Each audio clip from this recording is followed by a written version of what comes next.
नमस्कार मित्रों, आज हम इस टॉपिक में महाराणा शंभू सिंह को पढ़ने वाले हैं। और पिछले टॉपिक में हमने महाराणा स्वरूप सिंह के बारे में पढ़ा था। इस टॉपिक को शुरू करने से पहले मैं आपको बता दूं कि मैं एक नया वीडियो लेक्चर लेके आने वाला हूं, और जो कि सोमवार से स्टार्ट होगा। और उस वीडियो लेक्चर को मैं करीबन 10 बजे अपलोड करूंगा। थोड़ा ऊपर नीचे हो सकता है, लेकिन करीबन 10:30 बजे मैं इसे अपलोड कर दूंगा। तो आप उस वीडियो लेक्चर को ज़रूर देखें, और इस चैनल पे नए हैं तो चैनल को सब्सक्राइब करें, लाइक करें और वीडियो को फटाफट शेयर कर दें। तो चलिए शुरू करते हैं। अब देखिएगा कि महाराणा स्वरूप सिंह के कोई पुत्र नहीं थी, कोई संतान नहीं थी। तो महाराणा स्वरूप सिंह क्या करते हैं, अपने भाई के पौत्र यानी अपने भाई के पोते को गोद में लेते हैं, और उस पोते का नाम क्या है, शंभू सिंह है। अब महाराणा शंभू सिंह मेवाड़ के शासन पर कब विराजमान होते हैं, तो महाराणा शंभू सिंह 17 नवंबर 1861 में मेवाड़ के शासन पर विराजमान होते हैं, राज सिंहासन पर बैठते हैं। इनका कार्यकाल की बात करूं तो महाराणा शंभू सिंह का कार्यकाल 1861 से लेकर 1874 तक रहा। 1861 से 1874।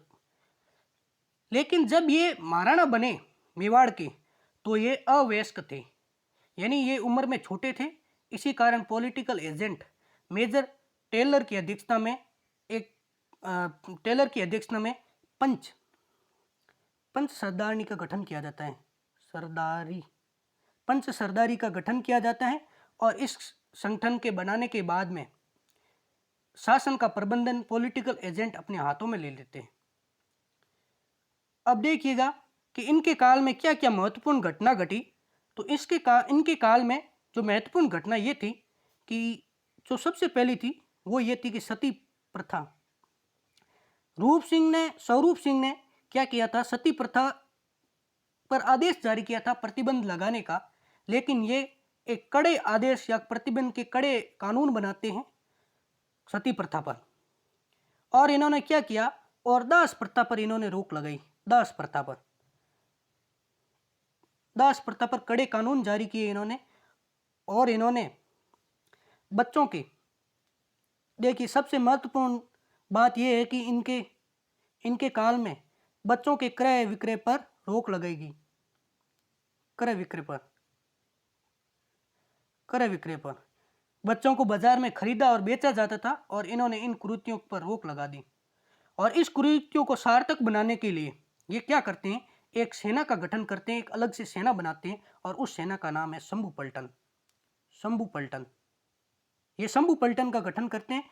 क्यों करते हैं, ताकि ये अच्छे से इस नियमों का पालन करवा सके, अच्छे से कोई दुष्ट व्यक्ति इसको ब्लैक में ना चलाए। इसलिए इस पलटन का निर्माण किया गया, और इस पलटन का नाम है शंभू पलटन। इस शंभू पलटन का निर्माण किया जाता है, और इनके शासनकाल में पॉलिटिकल एजेंट एक आदेश जारी करते हैं, जिससे जनता भड़क गई, और जनता बड़े स्तर पर भड़की। और जनता क्या करती है, 1 जनवरी 1864 को चंपालाल की अध्यक्षता में लोगों ने शहर में हड़ताल कर दी। बहुत सारे लोग थे, बहुत सारे लोगों ने, इसे आप कह सकते हैं महाजन लोगों ने शहर में हड़ताल की।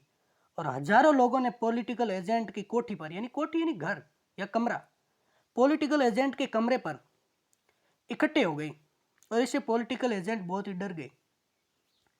अब ये हड़ताल जो चली, ये हड़ताल कई दिनों तक चली। और देखिएगा इनके शासनकाल में और क्या होता है। तो इनके शासनकाल में एक तरफ तो हैजा महामारी अपने पैर पसार चुकी थी, और दूसरी तरफ भयंकर अकाल पड़ा। इसकी वजह से मेवाड़ में भुखमरी आ गई। मेवाड़ में गरीब लोगों के हालात बदतर हो गए। इसकी वजह से कुछ लोग हैजा से मारे गए, तो कुछ लोग भुखमरी से मारे गए। इसकी वजह से हजारों लोगों की मृत्यु हो जाती है। और इस मृत्यु को देखते हुए महाराणा शंभू सिंह एक अच्छे राजा या एक अच्छे शासक होने का परिचय देते हैं। एक अच्छे शासक के क्या गुण होते हैं, उस गुण का परिचय देते हैं। और ये अकाल पीड़ितों को सहायता प्रदान करते हैं। और अकाल पीड़ितों को सहायता प्रदान करने के लिए क्या करते हैं? खैरात खैरात खाना खैरात खाने खुलवाते हैं। बहुत सारे खैरात खाना खुलवाते हैं और इस खैरात खाने का मतलब ये होता है कि वह स्थान जहाँ पर मुफ्त में गरीबों को कपड़ा और खाना प्रदान किया जाता है वो खैरात खाना है। और ये अपने राज्य यानी मेवाड़ में खैरात खाना खुलवाते हैं। और देखिएगा कितने अच्छे राजा हैं, कितने दयालु राजा हैं, अपनी प्रजा के लिए मुफ्त में खाना प्रदान करवाते हैं। और इस वजह से अंग्रेज सरकार इनसे प्रसन्न हो गई और अंग्रेज सरकार इन्हें प्रसन्न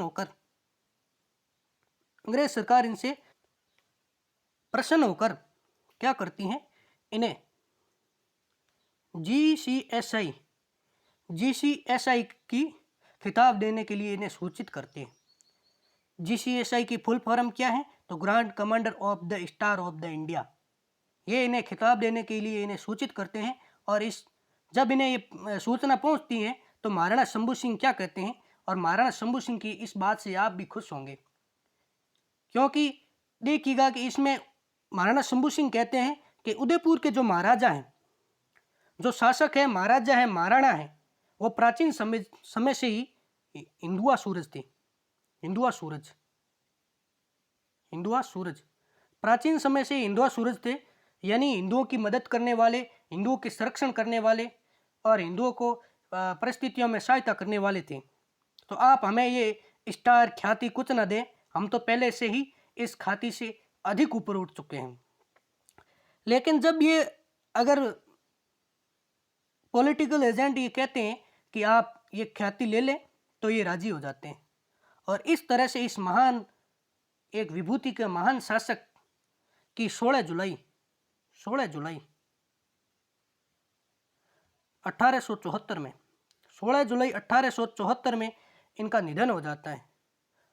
और एक सबसे महत्वपूर्ण बात ये है, एग्जाम में क्वेश्चन यहाँ से पूछ लिए जाते हैं, पुटअप कर लिए जाते हैं, क्योंकि ये सबसे महत्वपूर्ण बात है। और मेवाड़ के जो इतिहास था, मेवाड़ के इतिहास में इनके शासनकाल में सबसे पहला घटित होती है। अब देखिएगा क्या क्या घटना थी। जब इनकी मृत्यु होती है 16 जुलाई 1874 को, तो इनकी मृत्यु के उपरांत कोई भी इनके साथ सती नहीं होती है, कोई स्त्री इनकी दाह में। सती का मतलब क्या होता है? जब कोई व्यक्ति, या मतलब देखिएगा कि जब किसी पत्नी का पति, पुराने जमाने में राजपूतों में ये रिवाज था कि जब किसी पत्नी का पति की मृत्यु हो जाती थी तो वो पत्नी दाह संस्कार में साथ बैठती थी और अपने पति को गोदी में लेती थी।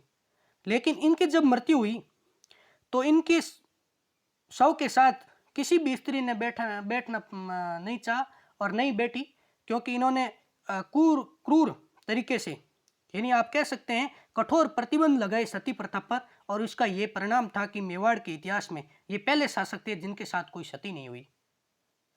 स्वरूप सिंह सती प्रथा पर रोक लगाते हैं, वो आदेश जारी करते हैं, लेकिन वो ये ख्याति प्राप्त नहीं कर पाए, क्योंकि जब उनकी मृत्यु होती है तो उनकी पासवान, जिसका नाम एजाबाई, ये पासवान इनके साथ सती हो जाती हैं।